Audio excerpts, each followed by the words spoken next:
like if I'm scratching my skin, how am I getting replacement skin cells, right? Well, like when I eat fruit and I scratch the inside line of my mouth, how do I get replacement cells? Mitosis or meiosis? Mitosis. Good. Okay. What's the purpose of meiosis then? Good. Making sex cells. So, for mitosis, you're taking a normal cell, like a body cell, and you're duplicating that. So you're duplicating the chromosomes, the DNA that's in the chromosomes, you're making an exact genetic copy. You're making 2 exact genetic copies, okay? For meiosis, it's a little bit different because you need to take that one stem cell, that one agrosperm stem cell, go through mitosis so that you have 2, so that you're making another one, and then you're gonna go through division, so it's like mitosis, but you go through it twice, basically, so that you have half the DNA in each of the sperm or half the DNA in each of the eggs, okay? Because when the sperm fertilizes the egg, then you have a full complement of DNA, okay? All right, so let's cover these guys. Today in lab, notice that we have the 2 posters. We have a mitosis poster and a blood cell poster. So this is what we're going to be doing for lab. I have to show you guys how to use a microscope, but you're going to look at the whitefish blastula. It's the pink one. A whitefish blastula is a ball of rapidly dividing cells. It's an embryonic fish stage, whatever. And so you have this rapidly dividing ball of cells. We take cross sections of it and lay it on a slide. Okay, so when you look in a microscope, you're going to see this pink slice or pink disc. That pink disc is not one cell, it is hundreds of cells. Okay, and so you're going to zoom in and you're going to identify the cells in interphase. You're going to identify a cell in prophase, metaphase, anaphase, and telophase. Okay. If we don't have enough animal cells, which is what you'll be tested on, there's plant cells too. And the plant cells actually, the plant cells for me are easier to identify. So if you want to look at the plant cell first and then go to the animal cell, that's fine. If you have a bad slide, some of those slides are not so great, they're not screen great, get a different slide, okay? And I'll put them out and back, they're not out yet, but we'll put them out back. So I want you to spend like a half an hour identifying those guys. You can use the pictures here, you can use your texts, you can use your cell phones, what have you. Then the next portion, you're going to identify white blood cells. And so there's 5 different types of white blood cells. And I'll go over them in lab, but there's neutrophils, eosinophils, basophils, lymphocytes, and monocytes. Okay, this is immature. As you move over to the right side, this is mature. Okay, and it gives you the range. And so I like this because it's a nice table to look at. So what I have you guys do is I have you guys look at a normal blood smear, and you're going to count 100 white blood cells and tell me how many were neutrophils, how many were basophils, et cetera, et cetera. And then you're going to look at an abnormal slide. Both of these work better if you work in groups. So each person has a microscope. Somebody pick out prophase, somebody pick out metaphase, anaphase, and telophase, and you can look through the microscopes. Or pick out a couple of prophases, and you'll notice that they look different depending on what slide they are. Okay? Okay, so let's go through mitosis. So, okay, so let's start with the basics. So the basis is DNA, right? DNA is composed of 2 strands that wind around each other to form a double helix. Okay, you guys are familiar with that. The DNA is made up of nucleotides. So you have your nitrogenous base plus your phosphate, or excuse me, plus your sugar and your phosphate. You have one strand that's going up and then one strand that's going down, and it forms sort of a ladder with your nitrogenous bases. This is what it looks like. So here's a double helix, and it is slightly coiled. It's coiled. It's wrapped around these little guys called histone proteins. These histones help coil it. when the cell is in interphase, the chromosomes exist as chromatin. Okay, and so, and I'm gonna put this up here, and we'll get to it. So the cell life cycle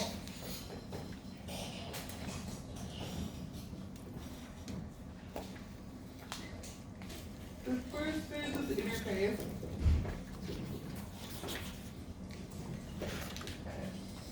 Interphase, you can tell that a cell is an interphase because the chromosomes exist as chromatin. They're coiled, but they're not super coiled. Okay, so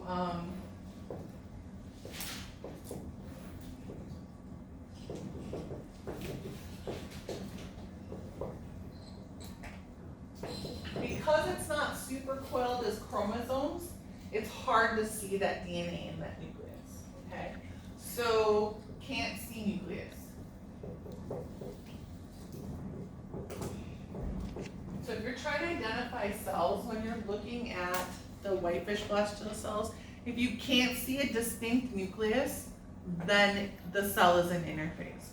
Okay, you're going to see a lot of cells. Well, you're going to see a chunk of cells in interphase. Interphase is where the cell is doing its thing. So interphase is the phase that the cell spends most of its life in. It's going to go through growing, metabolizing, taking in nutrients, producing waste. If it's a lung cell, it's going to allow oxygen to go through. If it's a kidney cell, it's going to allow like nutrients to travel through it. It's doing its job. Okay. So let's see. Cell is doing its job.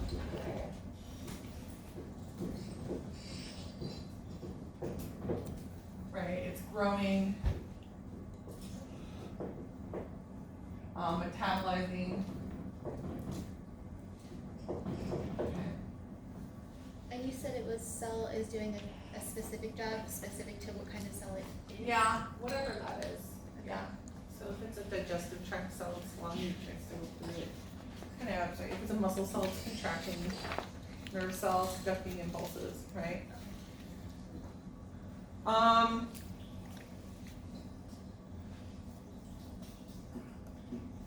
So when the cell is in interphase, the DNA in the nucleus, your 46 chromosomes, your 23 pairs exist as chromatin. When it gets ready to go through mitosis, it's going to supercoil as chromosomes. And so it supercoils as chromosomes. Can you see this under the microscope? Yes. Okay, this is just going to allow light right through it. This is going to absorb light, so you're going to be able to see it. Okay, and so there's a point in interphase where it goes through all of these checks. Like you've probably heard of the synthesis 1 gap phase and then synthesis 2 phase. Or no, gap 1 synthesis, gap 2 phase. And so the cell is going to go through a series of checkpoints as it's going through interphase. And if it successfully moves through those checkpoints, then it's ready to go through mitosis. Okay? And so right at the end of interphase, it's going to duplicate its organelles and its chromosomes.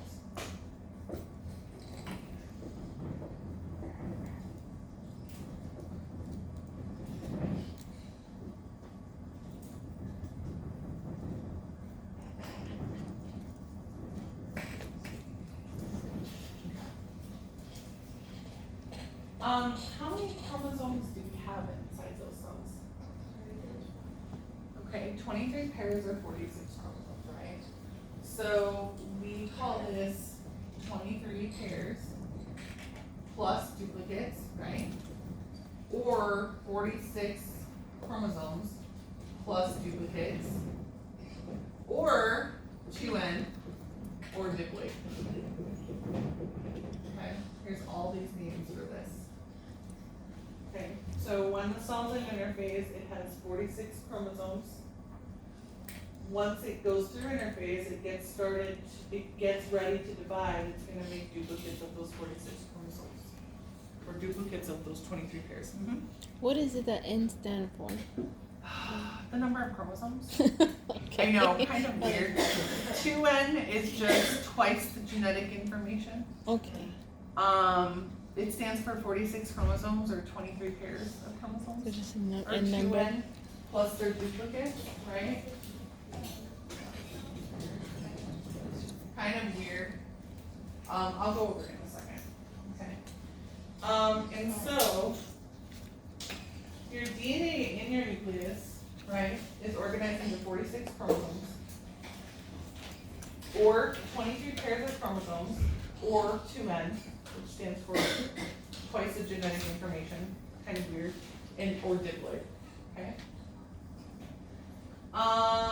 Each chromosome of your 23 pairs, I go with 23 pairs because it makes more sense to me. If you want 46, that's fine.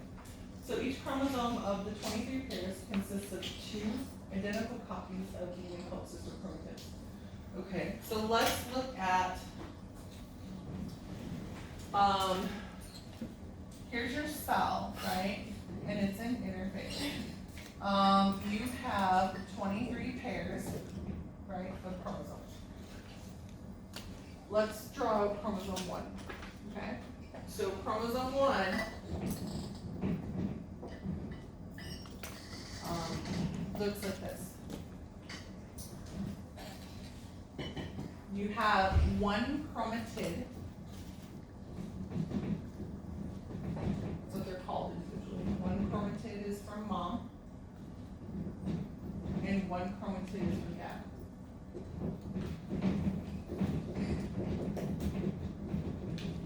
Okay. So how many pairs of chromosomes do we have? 23 pairs of chromosomes. If we look at chromosome 1, we have 1 chromatid from mom, 1 chromatid from dad. Okay. You can say 46 chromosomes, it works too. 46 chromosomes. Chromosome 1, you get 1 copy from mom and 1 copy from dad. Okay. Let's say on chromosome 1, this isn't actually true, but let's say on chromosome 1, you have genetic information that codes for hair color. Okay. Let's say this one codes for dark hair color, and this one codes for light hair color. Dark is dominant, light is recessive. What is your hair color going to be? Dark. Okay. What about if I have 2 recessives? Light hair color. Okay. And so, let's say this is for blood type. We have an A and an O. Which one is dominant? A is dominant. A and B are dominant over O. Which one is recessive? O. So what's this person's blood type? A. So you get 1 trait or allele from mom, 1 trait or allele from dad. So you get 1 copy of chromosome 1 from mom, 1 copy of chromosome 1 from dad. Yeah. Go ahead. I'm sorry, I'm a little bit lost. Is the life cycle and everything we're talking about right now, is it for both mitosis and metasis? No. Well, just mitosis. And So this chart as well? Yes. Everything that I was mitosis? It's all mitosis. So what you're doing is, in all of our body cells, you have 23 pairs of chromosomes, or 46 chromosomes. If you look at these chromosomes individually, you have 1 chromatid from mom, that you got from mom of that chromosome, and 1 chromatid from dad of that chromosome. That's why you have some genetic information from mom, some genetic information from dad. Okay? And so, let's see. So the point are,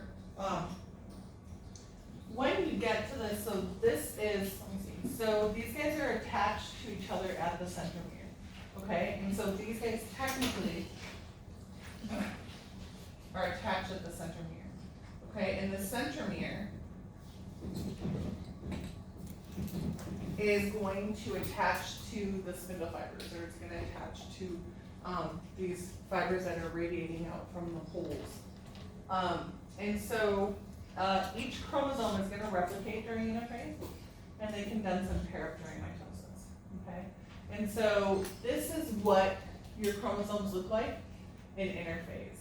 They're uncondensed, they're not coiled up. And so, because your DNA just is chromatin, you can't see it. At least we can't see it. Okay. When they, at the end of interphase, you're gonna duplicate your chromosomes. And then they're gonna start to coil up and condense, okay? And so when they condense and coil up, they're easier to see. And so you're gonna be able to see chromosomes in prophase, metaphase, anaphase, and telophase because they're super coiled. If you think about it from a standpoint of what is safer, when you're trying to decode stuff, you want your chromosomes to exist as chromatin because you want to be able to access the codes, right? When you are moving it from one area to another, you want it super coiled so you don't break off chunks, so you don't get a mutation, okay? And so if you're looking at these guys, let's say this is chromosome 1, right? This would be one chromatid that you got from mom, one chromatid that you got from dad, okay? And so you have genetic information from both of your parents in each cell, okay? Somatic body cells go through mitosis. Mitosis is taking a cell that is 46 chromosomes or 23 pairs of chromosomes and making 2 genetically identical copies of that, okay? Sex cells, for egg and sperm, they go through a different process. They go through meiosis. So you're taking 46 chromosomes or 23 pairs and you're turning them into 23 single chromosomes by going through division stages. Okay. Let's explain mitosis first. So most of your cell's life is spent in the non-dividing state, right? That's interphase. When it's in interphase, the cell is doing its job, it's going through metabolism, it's growing. When it gets ready to, it's gonna go through a division sequence. So it's gonna duplicate the organelles and duplicate the chromosomes, okay? The cell life cycle is interphase plus mitosis, okay? So interphase is where the cell is just plugging and chugging. Mitosis is where it's going through a division sequence, okay? So mitosis is considered cell division, okay? Mitosis is made up of the following phases: prophase, metaphase, anaphase, and telophase.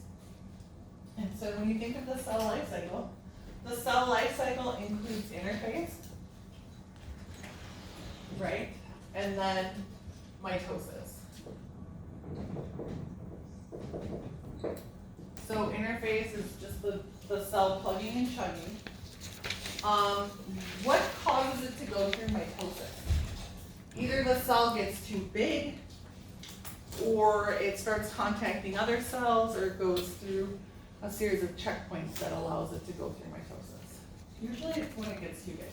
So it's an interphase, it's growing, it's plugging and chugging, it gets too big, it hits other cells, it decides it needs to go through a division cycle. So the division cycle is mitosis. Mitosis consists of what steps, guys?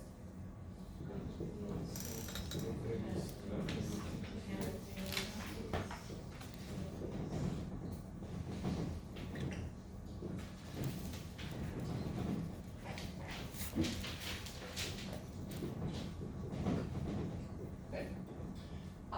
And so prophase, metaphase, anaphase, and telophase are phases of mitosis. Why do we have phases? Just to break it up into chunks, to be able to identify what, how the cell is splitting or how the cell is dividing. Okay. Is interphasing included in mitosis? No. Is interphase included in the cell life cycle? Yes. So interphase is a stage of the cell life cycle, but it's not part of mitosis. Okay. how do we remember the sequence? Think IPMAT. Okay, this is your cell life cycle, and then this portion is metaphase. Okay, so interphase, then prophase, metaphase, anaphase, and telophase.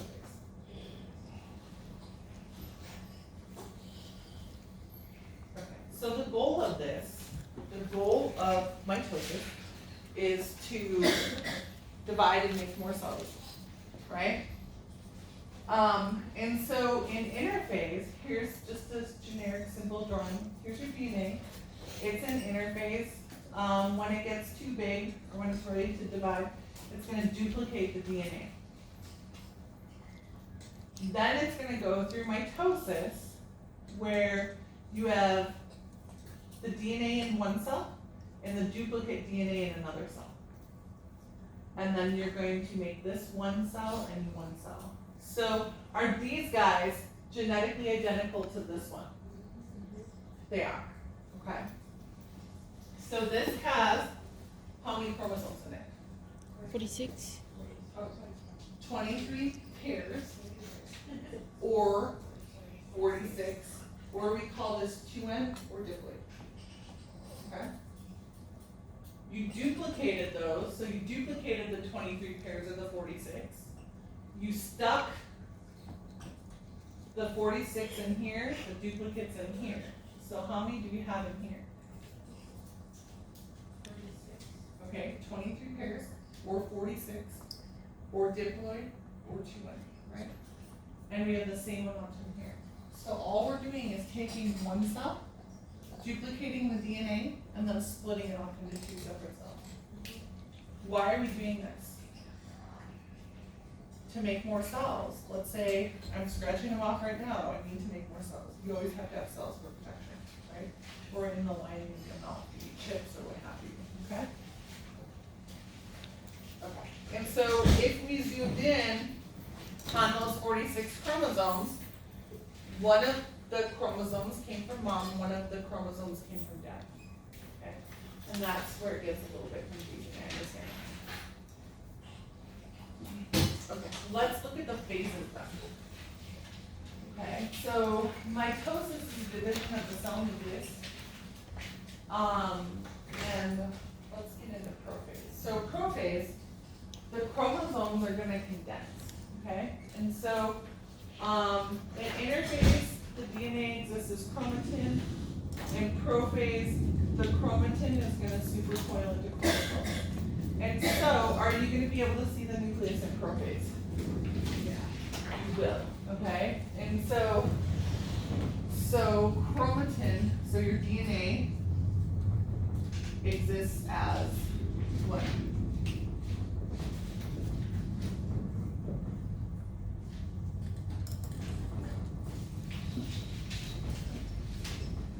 So we went from uncoiled, not completely uncoiled, but uncoiled, to supercoiled.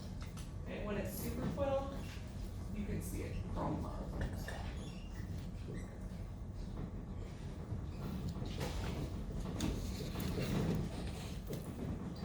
And so basically prophase is just the chromosomes plus their duplicates supercoiling into chromosomes. Or your chromatin, sorry, supercoiling as chromosomes. You're gonna see these microtubules with spindle fibers. These are actually tubulin radiating from the centriole. And those microtubules are gonna attach to the centromere of each chromosome. And the nuclear envelope is gonna break down. So let's look at a picture of it. So this is a better picture. We can separate into early and late prophase. I don't care that you know that. So here's the chromosomes, right? Here's a chromosome plus its duplicate, chromosome plus its duplicate, right? Notice how the chromosome is supercoiled, so now you can actually see it. Here's your centriole, here's another centriole, and you have microtubules radiating from those centrioles. Those microtubules' job is to attach to the centromeres of these chromosomes. And then they're gonna shorten and pull the chromosomes here and the duplicates here. So they're gonna pull them to opposite sides. So it's this dance that has to occur, okay? You have to break it down step by step. Can we do that with the nuclear envelope intact? No, so it has to break down, right? So the nuclear envelope breaks down. Okay, so prophase. How do we identify prophase? What's going on at prophase?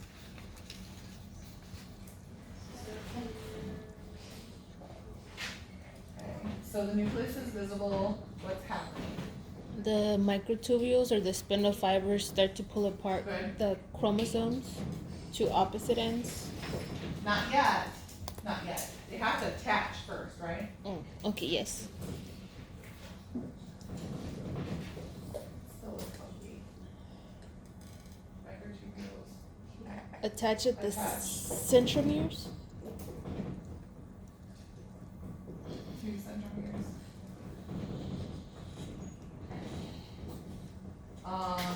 What about the centrioles? Where do they go? Do they just stay hanging out, or do they move? Yeah, aren't they anchored to?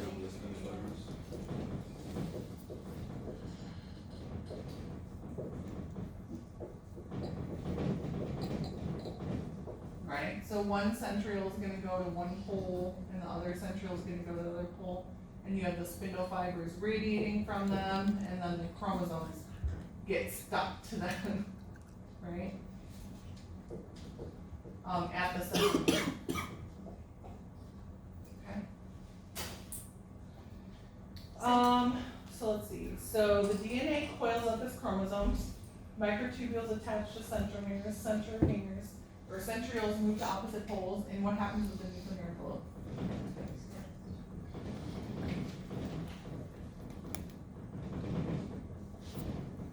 Good, your nuclear envelope is gonna disintegrate. You can't have that in place when you're trying to move stuff. Are centromeres and spindle poles the same thing? Yes, wait, no, microtubules and spindle fibers are the same thing. But spindle poles, are they referring to a pole as like one opposite end to the other on the picture? Wait, say again, I'm sorry? Is a centromere and a spindle pole the same thing? No. Centriole and spindle pole are the same thing. Okay. So this is a centriole, and this is a centriole, and these are spindle fibers radiating from pole to pole. The centromere, I know it drives you nuts when you're first learning this, the centromere is what the spindle fibers connect to. Okay. The centromere is the middle region of the chromosome.